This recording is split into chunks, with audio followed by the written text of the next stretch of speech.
Bismillahirrahmanirrahim. Assalamualaikum warahmatullahi wabarakatuh.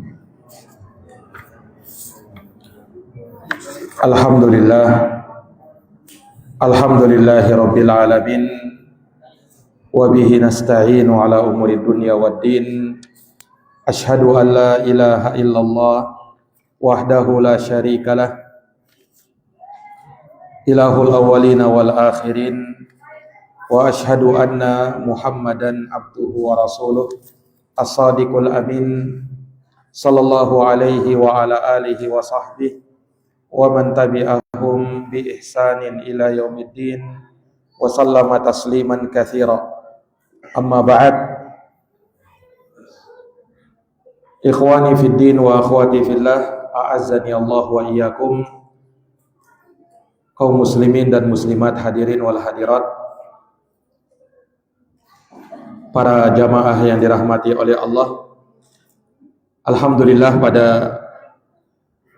malam hari ini kita berkumpul kembali dalam kajian membahas kitab Matan An-Nubdhah di dalam fiqih madhab al-Imam Syafi'i, di mana kita telah masuk dalam pembahasan sunanus shalah atau sunnah-sunnah di dalam salat, yang mana disebutkan bahwa di dalam madhab sunnah-sunnah salat itu ada dua. Ada yang menjadi ab'adus salah atau sunnah-sunnah muakkad yang ditekankan di dalam salat, dan ada yang menjadi hayatus salah atau sunnah-sunnah yang ghairu muakkadah di dalam salat. Telah kita bahas, walhamdulillah, berkaitan dengan ab'adus salah, sunnah-sunnah muakkad di dalam salat. Dan pada malam ini kita akan terangkan insyaallah ta'ala apa yang menjadi sunnah yang ghairu muakkadah yang dibahasakan dalam madhab dengan hayatus salah. Iya, yang mana sunnah-sunnah yang menjadi hayatus salah yang bukan muakkad, ya, ini jika ditinggalkan tentu tidak membatalkan salat, hanya saja sedikit mengurangi pahala salat kita jikalau kita tinggalkan, baik dengan sengaja maupun tidak sengaja. Tidak membatalkan salat, dan juga tidak disyariatkan sujud sahwi.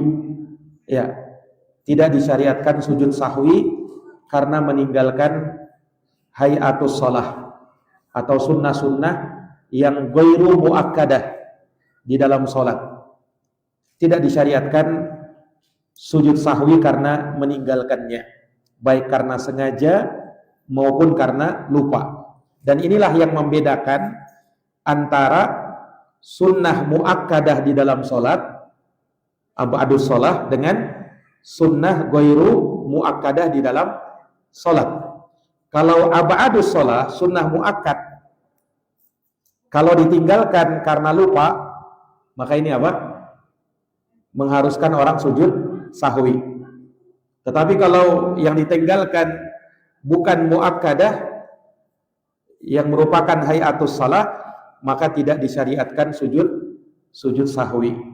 Nah, apa saja yang merupakan hayatus salah atau sunnah-sunnah yang tidak muakkad, yang tidak ditekankan di dalam salat? Nah, di sini ada beberapa yang disebutkan oleh fuqaha Syafi'iyah. Kita akan terangkan insyaallah ta'ala satu persatu. Yang pertama adalah raf'ul yadaini inda takbiratul ihram wa inda ruku' warraf' minhu.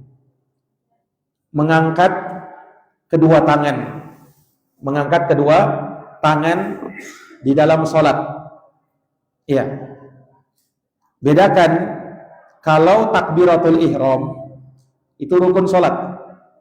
Tapi mengangkat tangan pada saat takbiratul ihram itu sunnah sholat, bukan rukun. Yang rukunnya takbiratul ihramnya, yaitu ucapan Allahu Akbar di awal sholat. Nah, itu menjadi rukun sholat. Kalau cuman mengangkat tangannya saja, ini sunnah sholat. Ini sunnah sholat. Iya.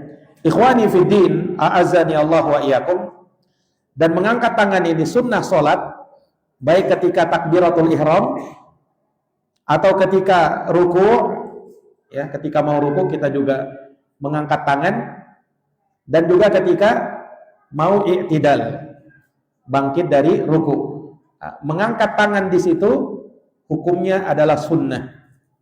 Mengangkat tangan di situ hukumnya adalah sunnah. Dan ini berdasarkan hadis dari Abdullah bin Umar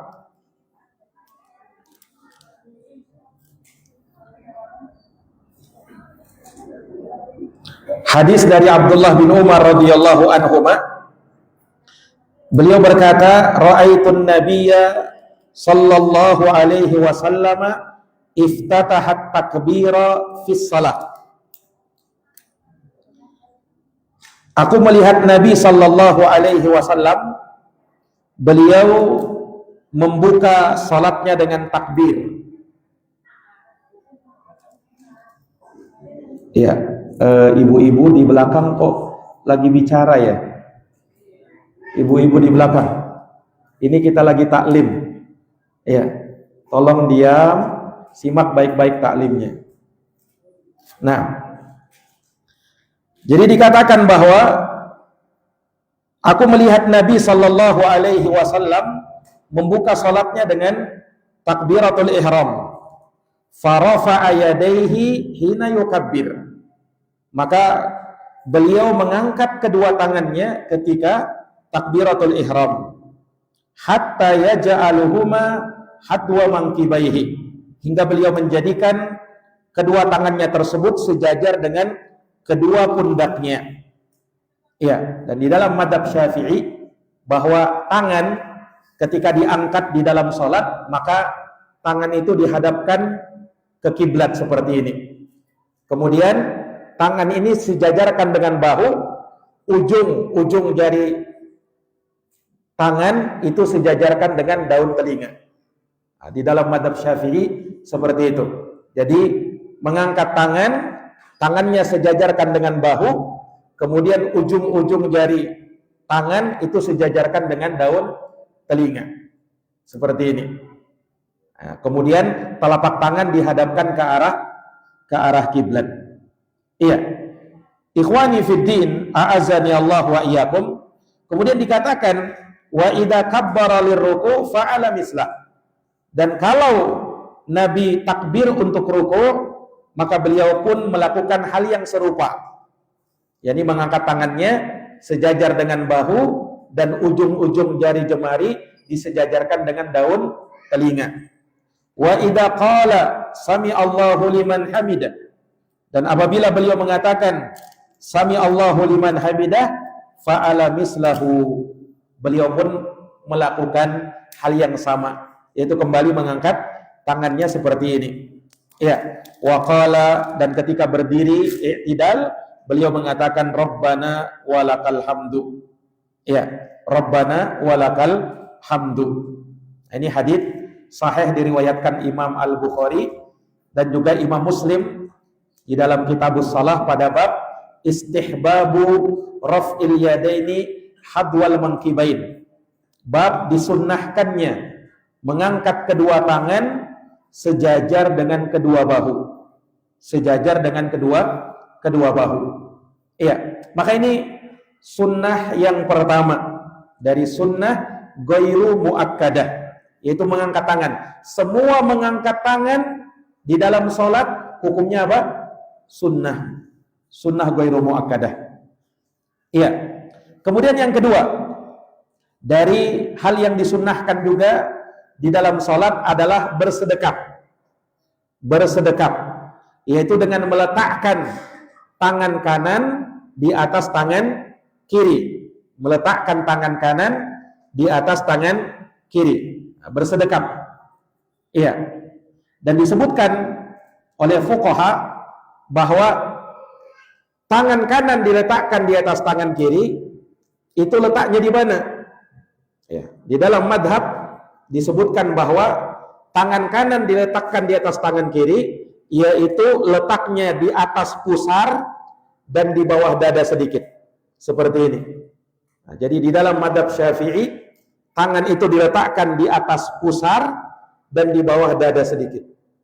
Iya, nah, itu cara meletakkan kedua tangan ya ketika bersedekap, yaitu tangan kanan di atas tangan kiri. Dalilnya adalah hadis riwayat Imam Muslim dari sahabat Wa'il bin Hujr radhiyallahu an. Kata beliau, annahu ra'an nabiyya sallallahu alaihi wasallam rafa'a yadayhi, bahwa beliau melihat Nabi sallallahu alaihi wasallam mengangkat kedua tangannya hina dakhala fis shalah, ketika beliau masuk salat. Tadi mengangkat kedua tangannya mau takbiratul ihram. Tsumma wada'a yadahu al-yumna 'ala al-yusra. Syahidnya di sini. Kemudian beliau meletakkan tangan kanannya di atas tangan kirinya. Ini hadis sahih riwayat Imam Muslim di dalam Kitabus Shalah pada bab wad'u yadihil yumna 'alal yusra ba'da takbiratul ihram. Ini meletakkan tangan kanan di atas tangan kiri setelah takbiratul ihram. Setelah takbiratul ihram. Nah, hadisnya sahih riwayat Imam Muslim. Iya. Ikhwani fid din, a'azzani Allah wa iyyakum. Kemudian sunnah yang ketiga, yaitu membaca doa iftitah. Membaca doa iftitah. Iya. Dan di dalam madhab Syafi'i, doa iftitah yang dianjurkan, diunggulkan adalah membaca wajjahtu wajahiyya. Makanya disebut dalam madhab atau disebutkan oleh fuqaha mereka, yakni at-tawajjuh, dengan lafaz tawajjuh. Karena memang dalam doa iftitah ya, awalnya itu wajjahtu wajahiyya. Doa iftitah itu banyak. Bisa Allahumma ba'id baini, bisa Allahu akbar kabira, walhamdulillahi katsira. Ya, bisa juga subhanakallahumma rabbana wa bihamdik wa tabarakasmuk wa ta'ala jadduk wa la ilaha ghairuk. Hanya di dalam madhab Syafi'i mereka lebih menganjurkan doa iftitahnya dengan wajjahtu wajahiyya. Dan ini diriwayatkan secara sahih dalam riwayat Imam Muslim ya, di mana Nabi membaca doa iftitah dengan lafaz awalnya wajjahtu wajahiyya lilladzi fataras samawati wal ard hanifan wa ma ana minal musyrikin inna salati wa nusuki wa mahyaya wa mamati lillahi rabbil alamin la syarika lahu wa bidzalika umirtu wa ana minal muslimin. Ini doa iftitahnya sahih riwayat Imam Muslim. Wajjahtu wajahiyya, aku menghadapkan wajahku. Ini aku memaksudkan dengan ibadahku ini ya, lilladzi fataras samawati wal ard, kepada yang menciptakan langit dan bumi ya. Hanifan, yang senantiasa lurus di atas tauhid. Wa ma ana minal musyrikin, dan aku sekali-kali tidak termasuk dari orang-orang yang berbuat kesyirikan. Inna salati, sesungguhnya salatku, wa nusuki, sembelihanku atau ibadahku, wa mahyaya wa mamati, hidup dan matiku, lillahi rabbil alamin, hanya untuk Allah Rabb semesta alam, la syarika lahu, tidak ada syarikat baginya, wa bidzalika umirtu, dan dengan hal tersebut aku diperintahkan, wa ana minal muslimin, dan aku termasuk dari orang-orang yang berserah diri kepada Allah Subhanahu wa taala. Ini doa iftitah. Adapun Allahu akbar kabira walhamdulillahi katsira wa subhanallahi bukratan wa asila, itu doa iftitah tersendiri. Ya. Jadi ada doa iftitah Allahu akbar kabira walhamdulillahi katsira wa subhanallahi bukratan wa asila. Titik sampai di situ. Kemudian ada doa iftitah yang lain, ini yang di dalam madhab Syafi'i, wajjahtu wajhiyya. Awalnya itu. Jadi awalnya bukan Allahu akbar kabira. Itu doa iftitah juga, cuman doa iftitah yang lain. Nah, kata sebagian ulama, doa iftitah itu jangan digabung. Kalau kita membaca doa iftitah ini, maka itu saja. Taruhlah kita baca doa iftitah Allahu akbar kabira, maka Allahu akbar kabira walhamdulillahi katsira wa subhanallahi bukratan wa asila. Titik sampai di situ. Kalau kita baca doa iftitah wajjahtu wajhiyya, maka awalnya itu wajjahtu wajhiyya lilladzi fataras samawati wal ard dan seterusnya. Kalau kita baca doa iftitah Allahumma ba'id baini wa baina khotoyaya kama ba'adta bainal masyriq, semuanya boleh. Karena memang doa iftitah diajarkan oleh Nabi itu banyak lafadznya. Nah, salah satunya yang diunggulkan dalam madhab Syafi'i adalah wajjahtu wajhiyya. Wajjahtu wajhiyya. Dan haditsnya semua sahih ya. Dalam kitab-kitab sahih disebutkan oleh para ulama rahimahumullahu taala. Iya.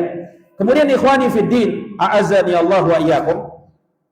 Doa iftitah ini ya.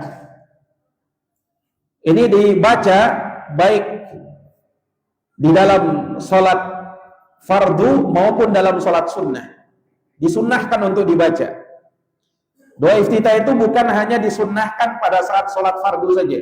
Sholat sunnah pun disunnahkan.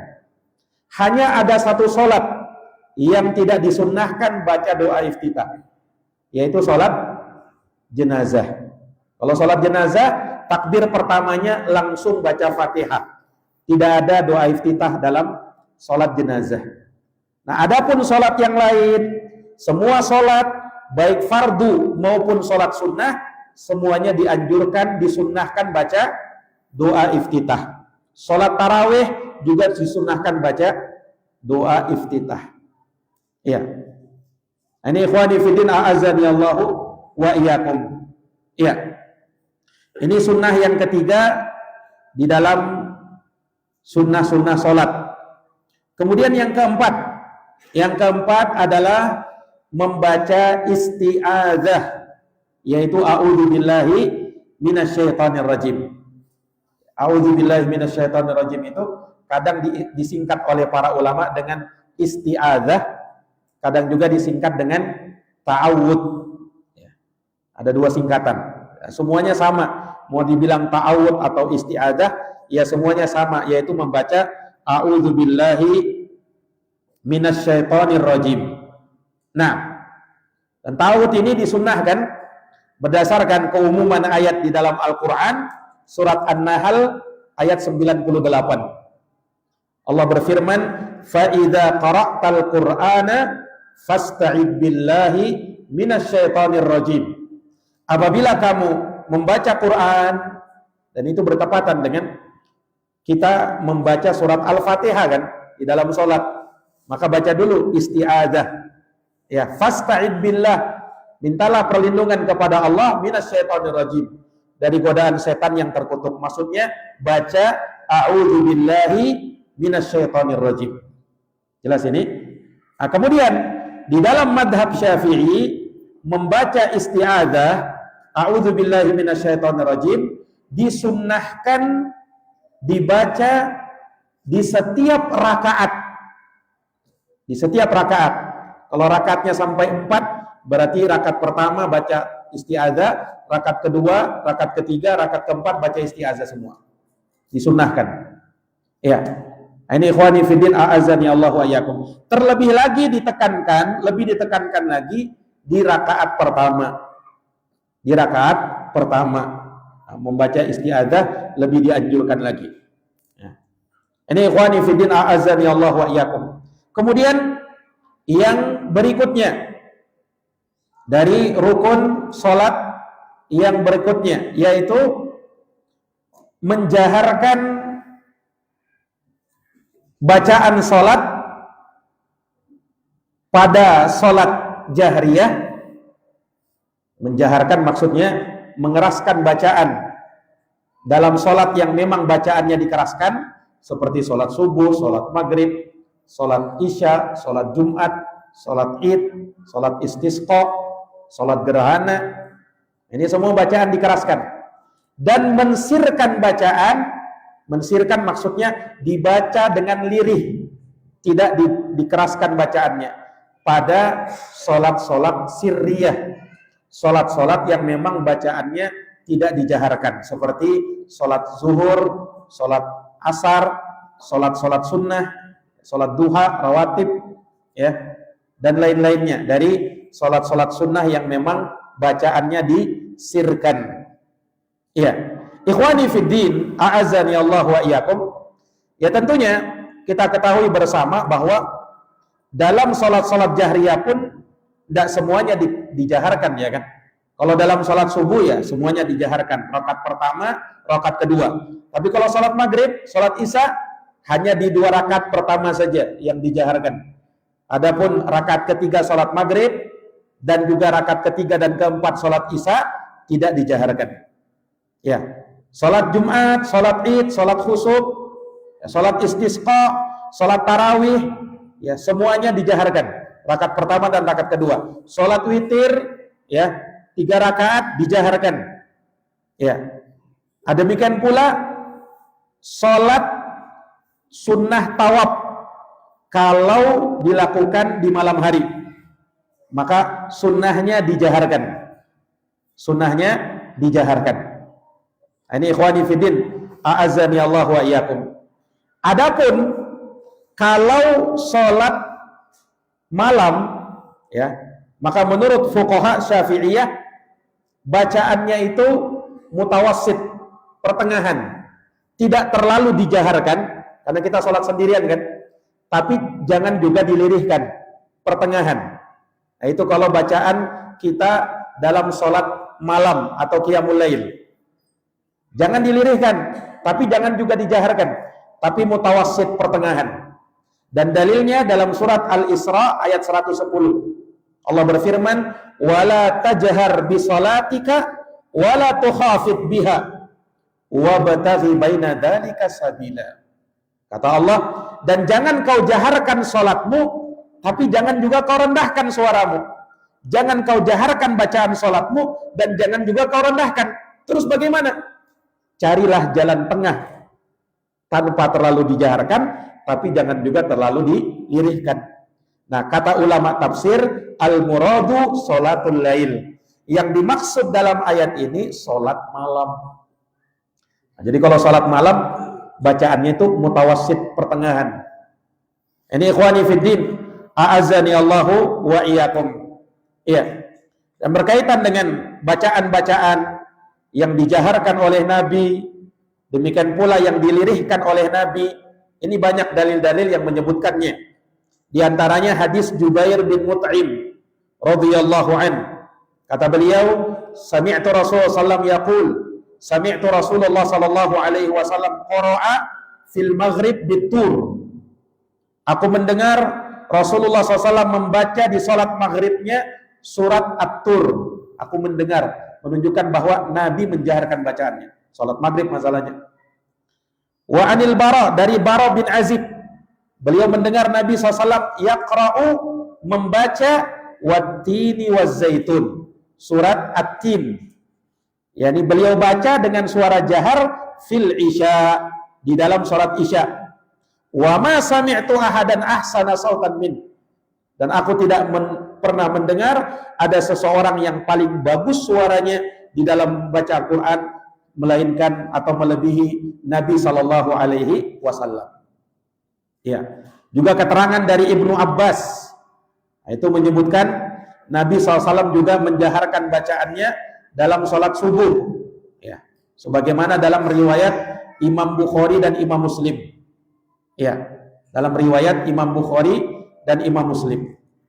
Nah, Kemudian berkaitan dengan suara yang sir, bacaan yang dilirihkan. Ini dalilnya juga riwayat Imam Bukhari dari Khabbab radhiyallahu an, di mana ada orang bertanya kepada beliau, apakah Rasulullah SAW membaca bacaan dalam sholat zuhur dan asarnya? Nabi membaca enggak? Qala na'am. Kata sahabat Khabbab bin Arad, iya, Nabi baca. Qulna, kami nanya, bima kuntum ta'rifuna dzalik? Lah, kalian tahu bagaimana caranya? Kalian tahu? Kan Nabi tidak menjaharkan bacaannya. Nah, kata sahabat Khabbab bin Arad, bittirabi lihyatih. Kami tahu Nabi membaca itu karena ada, ya, kami bisa lihat dari jenggotnya Nabi bergerak-gerak. Bergerak-gerak ketika apa? Nabi membaca. Ini menunjukkan, kata para ulama, para sahabat itu kalau sholat mereka tidak menutup mata, tetapi apa? Membuka matanya. Itulah yang benar. Andaikan mereka tutup mata, mereka tidak akan bisa melihat apa? Jenggotnya Nabi yang bergerak ketika sholat zuhur dan sholat asar, ya kan? Ini ikhwani fiddin a'azzani Allah wa iyyakum. Dan ini menunjukkan boleh dalam sholat itu orang melihat ke depan, ya enggak? Andaikan melihat ke bawah terus, tidak mungkin mereka tahu gerakan jenggotnya Nabi, karena jenggotnya Nabi tidak mungkin di bawah, ya kan? Tapi di depan, kan? Dan sudah kita jelaskan bahwa di dalam sholat itu memang afdolnya melihat ke tempat sujud. Tetapi kalau melihat ke depan boleh saja kalau ada maslahat. Apalagi kalau misalnya di tempat sujud ada sesuatu yang mengganggu kita dalam sholat misalnya, ya maka boleh aja melihat ke depan. Yang tidak boleh itu melihat ke atas, tidak boleh.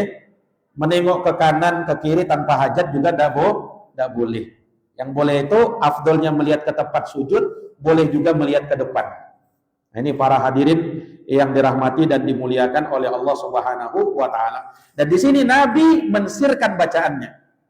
Ya kan? Nabi mensirkan bacaannya. Andaikan dijaharkan, tidak perlu mereka melihat gerakan jenggot Nabi sallallahu alaihi wasallam. Dan ini diriwayatkan, ya, secara sahih dari Imam Al-Bukhari. Ikhwani fiddin, a'azzani Allah wa iyyakum. Disebutkan juga dalam hadis Abu Hurairah, riwayat Bukhari Muslim. Kata Abu Hurairah, fi kulli salatin yaqra. Dalam setiap salat Nabi itu membaca. Fama asma'ana Rasulullah sallallahu alaihi wasallam asma'nakum.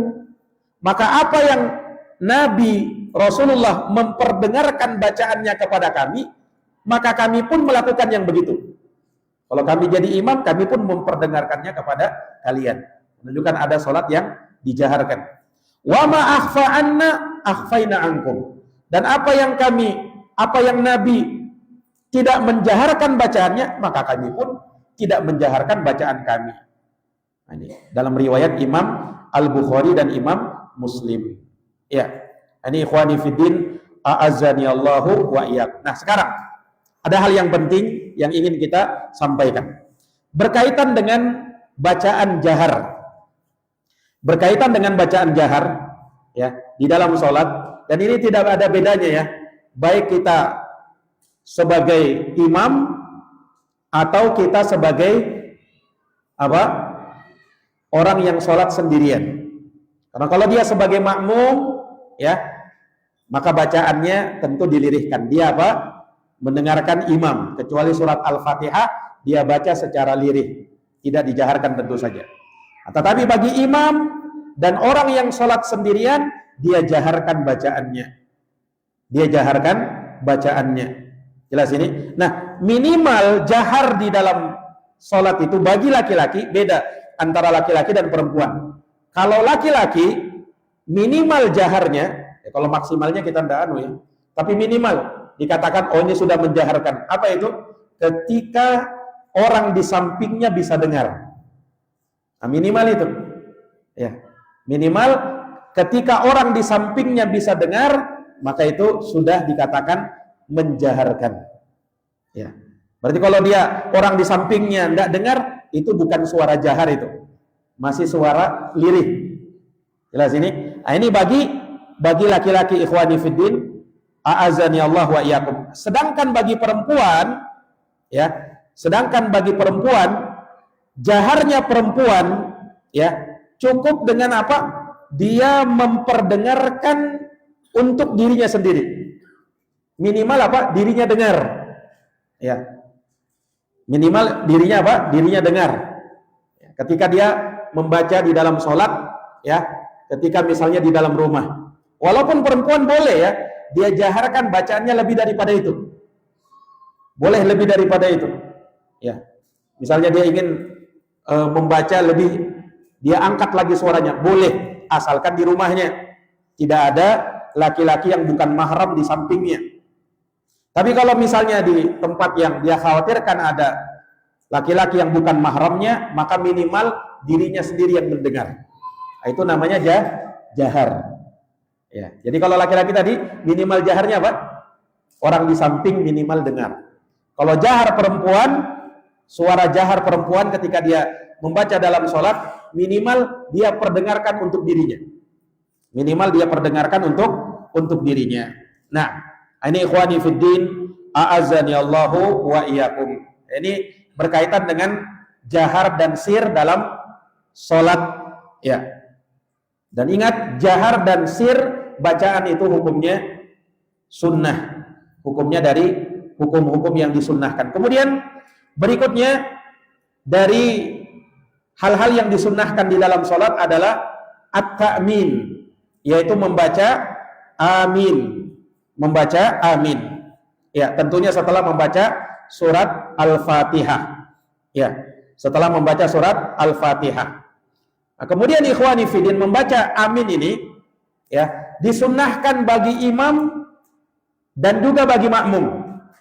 Ya, sebagian terkadang ya ketika imam membaca ghairil maghdubi alaihim waladdallin, kadang imam tidak baca amin. Padahal di dalam mazhab Syafi'i imam juga baca amin. Sebagaimana makmum juga baca amin. Jadi imam dan makmum sama-sama membaca amin, disunnahkan mengucapkan amin dan disunnahkannya berbarengan. Bacaan aminnya sama-sama. Ya. Dan ini kata para ulama satu-satunya amalan di dalam sholat yang dianjurkan untuk berbarengan bersama imam. Adapun yang lainnya tidak boleh. Tidak boleh berbarengan, sebagaimana tidak boleh mendahului imam. Karena makmum itu ya di belakang, berarti apa? Sebelum imam. Ya. Nah, kecuali ucapan amin ini dikecualikan. Karena ucapan amin disunnahkan berbarengan sama imam. Jadi ketika imam baru mengucapkan A, baru dia langsung ikuti dia. Sama-sama mengucapkan amin. Nah, ini berdasarkan hadis ya bahwa Rasulullah Shallallahu Alaihi Wasallam bersabda, hadisnya sahih riwayat Muslim dari Abu Hurairah, "Idza qala ahadukum," apabila salah seorang dari kalian berkata, dalam riwayat Muslim, fis salah, di dalam salatnya, apabila dia berkata amin, ya, wa qalatil malaikatu fis sama amin, kemudian malaikat di atas langit juga mengucapkan amin, fawafaqat ihdahumal ukhra, ternyata ucapan aminnya bertepatan dengan aminnya malaikat, ghufira lahu ma taqaddama min dzambi, diampuni dosa-dosanya yang telah lalu. Ini ucapan amin kita kalau bertepatan dengan aminnya malaikat, diampuni dosa-dosanya yang telah lalu. Tapi kan kita tidak tahu kapan aminnya malaikat itu. Kita tidak bisa kan? Yang kita bisa tahu adalah aminnya imam. Makanya dalam riwayat Bukhari Muslim lagi dari hadits Abu Hurairah radhiyallahu anhu, kata Nabi, "Idza ammanal imam fa aminu." Apabila imam mengucapkan amin, maka ucapkan amin kalian, wahai para makmum. Fa inna man wafaqa ta'minuhu ta'minal malaikah ghufira lahu ma taqaddama min dzambi. Ya. Karena barang siapa yang ucapan aminnya berbarengan dengan ucapan aminnya malaikat, maka diampuni dosa-dosanya yang telah lalu. Nah, dalam riwayat yang lain bahwa malaikat itu mengucapkan amin ketika imam mengucapkan amin.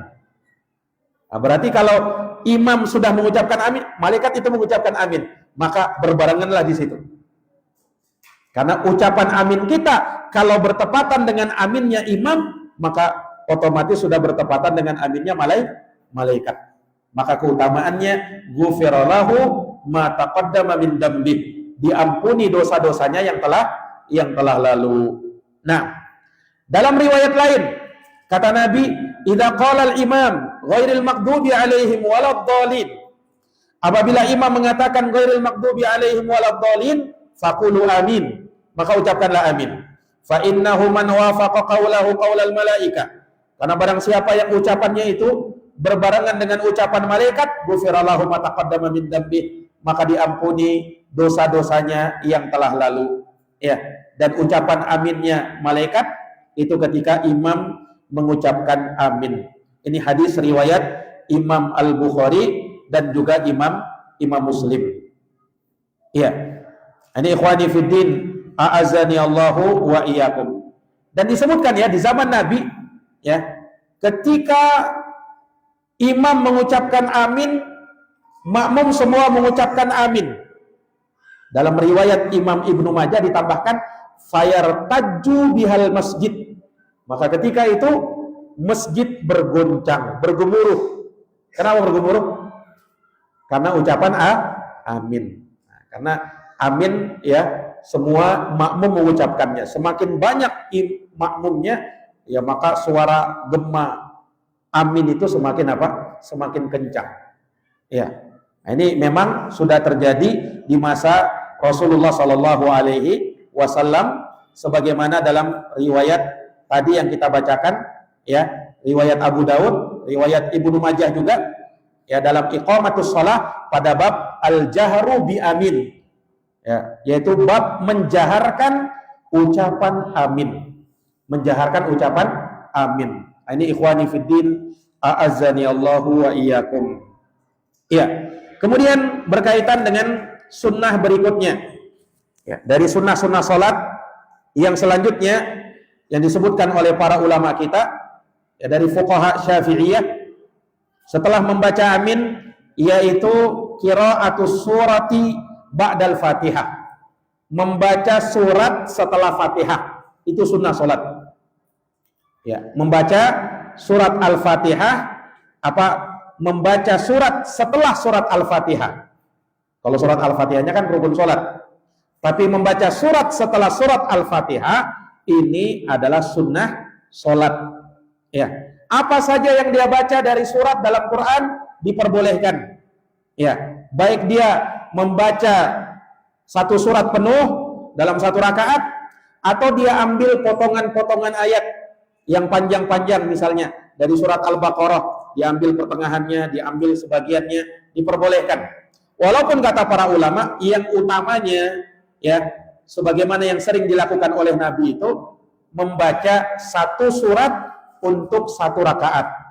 Itu yang utamanya. Tapi boleh saja, ya, terkadang pernah Nabi membaca sebagian ayat-ayat potongan dari surat-surat yang panjang, Nabi kadang baca di dalam sholatnya. Tapi keseringannya Nabi itu baca satu surat untuk satu rakaat. Itu kata fuqaha Syafi'iyah. Ini ikhwani fiddin, a'azzani Allahu wa iyyakum. Dan tentu saja membaca surat setelah surat Al-Fatihah ini disunnahkan di dua rakaat pertama. Di dua rakaat pertama di dalam sholat. Ya, baik itu sholat zuhur, sholat asar, sholat maghrib, sholat isya, sholat subuh tentu saja. Ya, tetap dibaca dua rakaat pertama di surat setelah surat Al-Fatihah. Adapun rakaat ketiga, ya, dalam sholat maghrib atau rakaat ketiga dan keempat dalam sholat isya, zuhur, asar, maka mencukupkan diri dengan bacaan Fatihah saja. Mencukupkan diri dengan bacaan Fatihah saja. Dan ini berdasarkan riwayat Bukhari Muslim dari Abu Qatadah radhiyallahu anhu, ya, bahwa Nabi SAW kana yaqra'u bi ummil kitab. Beliau membaca Al-Fatihah wa suratin ma'aha, dan satu surat bersama Fatihah. Kapan Nabi baca surat setelah Al-Fatihah ini? Fir raq'atainil ulayaini min salati zuhri wa salatil asri, yaitu di dua rakaat pertama dalam salat zuhur dan dalam salat asar. Ya, dalam satu riwayat beliau juga melakukan itu fi salatis subhi, dalam salat subuh. karena subuh cuma 2 rakaat ya. Rakaat pertama dan rakaat kedua dua-duanya membaca surat setelah surat Al-Fatihah. Ya. Ini dalam riwayat Imam Al-Bukhari dan Imam Muslim. Ya. Nah, itu bagi imam dan bagi orang yang sholat sendirian, dia membaca surat setelah Fatihah. Adapun bagi makmum, maka dia tidak membaca surat setelah Al-Fatihah. Terus gimana? Ya, dia dengarkan bacaan imam. Jangan diikuti kayak anak-anak. Bagi anak-anak ini kan diikutinya kan. Nah, kalau imam baca, walaupun kita sudah hafal bacaannya itu, jangan diikuti. Ya, jangan ikutan baca juga, tapi simak baik-baik bacaannya si imam ini. Jelas ya? Nah, yang kita makmum itu harus baca ya adalah surat Al-Fatihah saja. Surat Al-Fatihah saja. Kalau sudah selesai Fatihah, maka diam. Diam, dengarkan bacaan apa? Dengarkan bacaan imam. Ini ikhwani fillah. Kemudian satu faedah juga ya. Kalau misalnya antum masbuk di dalam sholat, imam sudah baca Fatihah, baru masbuk antum ini, Allahu Akbar, ya kan? Maka jangan lagi baca doa iftitah. Jangan baca doa iftitah. Langsung apa? Langsung baca Fatihah. Ya, ini makmum, masalahnya masbuk ya kan? Imam sudah baca ini. Imam sudah membaca. Mulai baca Fatihah mungkin, atau sudah baca surat setelah Al-Fatihah. Jangan lagi sibukkan dengan doa iftitah. Karena doa iftitah itu sunnah. Gugur dia ketika apa? Sudah tidak ada lagi kesempatan untuk membacanya. Ya. Kita mendengarkan imam ya bagi makmum, dan kita baca surat Al-Fatihah. Khawatir nanti surat Al-Fatihah malah tidak sempat membaca gara-gara dia sibuk membaca doa iftitah yang hukumnya sunnah. Ini ikhwani fiddin, a'azani Allahu wa iyyakum. Jadi makmum hanya membaca Fatihah saja, adapun surat setelah Fatihah maka dia tidak membacanya. Ya, disebutkan dalam hadis Ubadah bin Samit, kata beliau bahwa kami pernah di belakang Rasulullah Shallallahu Alaihi Wasallam dalam sholat subuh. Maka Rasulullah pun membaca, ya. Kemudian beliau pun seakan-akan berat bacaannya. Selesai sholat, Nabi tanya kepada sahabat, la'allakum taqra'una khalfa imamikum. Kalian ini, kata Rasulullah kepada sahabat ini, selesai sholat ini, kalian jangan-jangan membaca ya di belakangku. Qulna na'am. Kata sahabat, iya betul, kami baca ya Rasulullah. Maka kata Rasulullah, la tafa'alu. Jangan lakukan itu. Jadi jangan membaca di belakang imam, jangan. Illa bi Fatihatil kitab, kecuali surat Fatihah. Nah, surat Fatihah kau baca. Tapi selain surat Fatihah, jangan lagi. Jangan lagi. Termasuk doa iftitah, kalau sudah tidak sempat lagi. Doa iftitah dibaca oleh makmum ketika sempat dapat sama-sama takbiratul ihram. Kan imam diam itu kan? Imam diam, baca doa iftitah. Disitulah kesempatan kita baca iftitah. Tapi kalau kita masbuk, imam sudah membaca, kesempatan doa iftitah sudah habis. Maka langsung saja baca Al-Fatihah. Jelas ya? Ini ikhwani fiddin, a'azani Allah wa iyyakum. Kata Nabi, fa innahu la sholata liman lam yaqra biha. Karena tidak ada salat bagi yang tidak membaca surat Al-Fatihah. Nah, surat Fatihah dikecualikan. Kau tetap wajib baca. Dalam riwayat lain, la taqra'u bi syai'in minal Qur'an idza jahartu illa bi ummil Qur'an. Kata Nabi, jangan kalian menjaharkan bacaan kalian ketika aku menjaharkan bacaanku, kata Nabi. Ya. Kecuali surat Al-Fatihah. Di sini ada faedah. Makmum nanti boleh membaca surat setelah Al-Fatihah kapan? Dalam sholat sirriyah. Dalam sholat zuhur, dalam sholat asar, jangan cuma surat Al-Fatihah dibaca. Makmum juga baca surat setelah Al-Fatihah. Kenapa? Masalahnya imam kan tidak menjaharkan. Ya. Nah, kalau imam menjaharkan sholat maghrib, sholat isya, ya sholat subuh, maka makmum cukup simak bacaan imam. Bacaan surat setelah Al-Fatihah. Jelas ini? Ini ikhwani fiddin, a'azani Allah wa iyyakum. Hadisnya tadi diriwayatkan oleh Imam Abu Daud dan juga oleh Imam At-Tirmidzi. Ikhwani fiddin, a'azani Allah wa iyyakum. Kemudian sunnah berikutnya di dalam sholat. Dari sunnah-sunnah yang dianjurkan ya, walaupun dia ghairu muakkadah, bukan sunnah yang ditekankan, sunnah biasa. Yang berikutnya adalah takbiratul intiqal, bukan takbiratul ihram. Takbir dalam sholat ada dua, ada takbiratul ihram, yaitu adalah rukun. Tapi kalau takbir intiqal itu artinya berpindah dari satu gerakan ke gerakan yang lainnya. Namanya takbiratul intiqal. Takbiratul intiqal hukumnya sunnah. Takbiratul intiqal hukumnya sunnah. Inilah takbir ketika dia mau turun ruku, itu takbiratul intiqal. Demikian pula ketika mau turun sujud, itu takbiratul intiqal. Demikian pula bangkit dari sujud, itu takbiratul intiqal. Jelas ini? Nah, takbiratul intiqal hukumnya sunnah. Takbiratul intiqal hukumnya sunnah. Ini berdasarkan riwayat Bukhari Muslim dari Abu Hurairah radhiyallahu anhu. Annahu kana yusalli bihim. Nabi pernah salat mengimami para sahabat. Afwan, Abu Hurairah yang beliau salat mengimami murid-muridnya. Fayukabbiru kullama khafadha wa rafa'a. Maka Abu Hurairah setiap kali turun dan setiap kali bangkit beliau bertakbir. Fa idzan sarafa qala. Ketika Abu Hurairah selesai salat, maka Abu Hurairah berkata, "Inni la asbahukum salatan bi Rasulillah sallallahu alaihi wasallam." Sesungguhnya aku, salatku ini salat yang paling mirip dengan salatnya Rasulullah sallallahu alaihi wasallam. Hadisnya sahih, riwayat Bukhari dan Muslim. Muslim meriwayatkannya dalam Kitabus Shalah pada bab isbatut takbir fi kulli khafdin wa raf'in fi shalah. Yakni penetapan takbir, takbiratul intiqal, takbir perpindahan pada setiap turun dan setiap kali naik di dalam salat. Setiap kali turun dan setiap kali naik di dalam salat. Nah, ini ikhwani fiddin, a'azzani Allahu wa iyyakum. Iya. Jadi ini takbiratul intiqal. Jadi disunnahkan. Iya. Dan ingat ya, takbiratul intiqal ini dianjurkan itu ketika berpindah pada gerakan itu. Jadi bersamaan dengan dia berpindah, maka takbirnya diucapkan saat itu. Jadi jangan sampai takbirnya itu belum berpindah.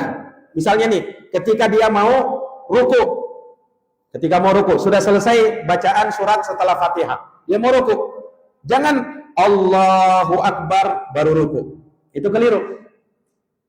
Demikian pula jangan takbirnya itu pas ruku baru dia takbir, tidak bersuara dulu. Pada saat dia ruku, Allahu Akbar, itu keliru. Yang benar apa? Yang benar dia takbirnya bersamaan dengan gerakannya turun. Bersamaan dengan gerakan turun, misalnya berdiri nih, pas mau turun ruku, Allahu Akbar. Nah, seperti itu. Ini ikhwani fiddin, a'azzani Allahu wa iyyakum. Demikian pula pada saat mau sujud, ya, kita takbiratul ihramnya pada saat turun mau sujud. Pada saat bangkit dari sujud menuju duduk antara dua sujud, takbirnya juga sama.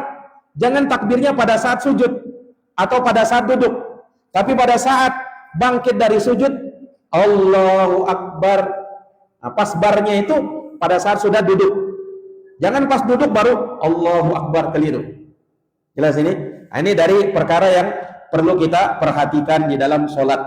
Ya, karena terkadang sering terjadi kekeliruan yang seperti itu di dalam sholat. Ikhwani fiddin, a'azani Allah wa iyyakum. Kemudian yang terakhir kita sebutkan di sini, ya. Yang berikutnya adalah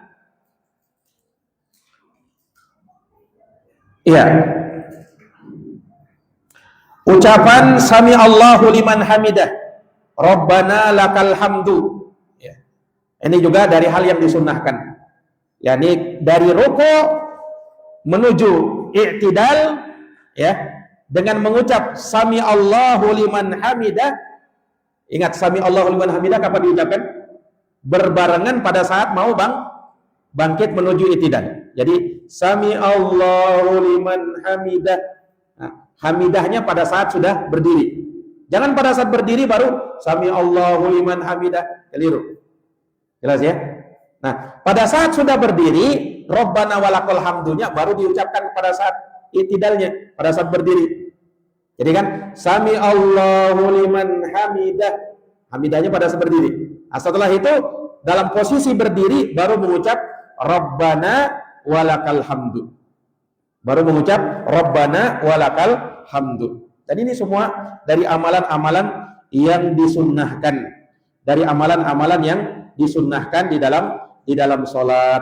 Ini ikhwani fiddin a'azzani Allahu wa iyyakum. Yang terakhir yaitu saat sujud, ya. Di saat sujud juga takbir pada saat sujud, demikian pula membaca subhana rabbiyal a'la di dalam sujud, itu juga dari perkara yang disunnahkan. Dan zikir-zikir yang dibaca pada saat ruku, pada saat sujud, pada saat ruku subhana rabbiyal azim, pada saat sujud subhana rabbiyal a'la, itu hukumnya sunnah. Semuanya hukumnya apa? Sunnah. Karena yang rukunnya itu rukunya, yang rukunnya itu sujudnya, bacaannya itu sunnah. Demikian pula ikhwani fiddin a'azzani Allah wa iyyakum, ya, berkaitan dengan seseorang yang ketika turun sujud, ya, diperhatikan cara sujudnya, ya, di mana paha tidak boleh menempel dengan perut, dijauhkan, ya. Kemudian ikhwani fiddin a'azzani Allah wa iyyakum, tangan dia luruskan ke arah kiblat, kaki. Di sini ada perbedaan. Kalau kaki itu pada saat sujud posisi kaki dirapatkan atau direnggang? Di madhab Syafi'i direnggangkan. Di madhab Syafi'i apa? Direnggangkan. Kalau kita kan rapatkan kan? Kebanyakan kita itu dirapatkan. Kalau dalam madhab Syafi'i yang sunnah itu direnggangkan. Nah, ini sengaja. Saya kalau ada beberapa yang agak beda amalannya dengan kita, saya sebutkan memang. Bukan saya menguatkan pendapat itu, belum tentu juga. Ya. Tapi supaya jadi pengetahuan saja bahwasanya madhab Syafi'i rupanya memang direnggangkan rupanya. Ya. Kenapa direnggangkan? Kan kalau di dalam yang banyak kita amalkan itu berdalilkan dengan hadits Aisyah riwayat Imam Al-Baihaqi bahwa Nabi pada saat sujud, ya, di malam hari, kata ibunda Aisyah, aku dapati kedua kakinya Nabi SAW, yakni betisnya Nabi SAW, telapak kakinya Nabi itu menempel pada bagian tumitnya, menempel. Jadi yang menempel itu bagian tumit, ya, pada saat sujud. Itu dalam riwayat Imam Al-Baihaqi. Tetapi sebagian ulama melemahkan hadis itu. Di antaranya dalam ulama madhab Syafi'i. Makanya mereka tidak mengamalkan apa? Merapatkan kaki. Mereka renggangkan. Jelas ini? Ini ikhwani fiddin a'azzani Allahu wa iyyakum. Ya, kalau kami sendiri kami rapatkan. Ya, kami kadang rapatkan. Ya, cuman untuk diketahui saja di mazhab Syafi'i itu tidak dirapatkan. Nah, ini ikhwani fiddin a'azzani Allahu wa iyyakum. Mungkin ini saja yang bisa kita paparkan. Insyaallah kita lanjutkan di pertemuan yang akan datang biidznillah taala.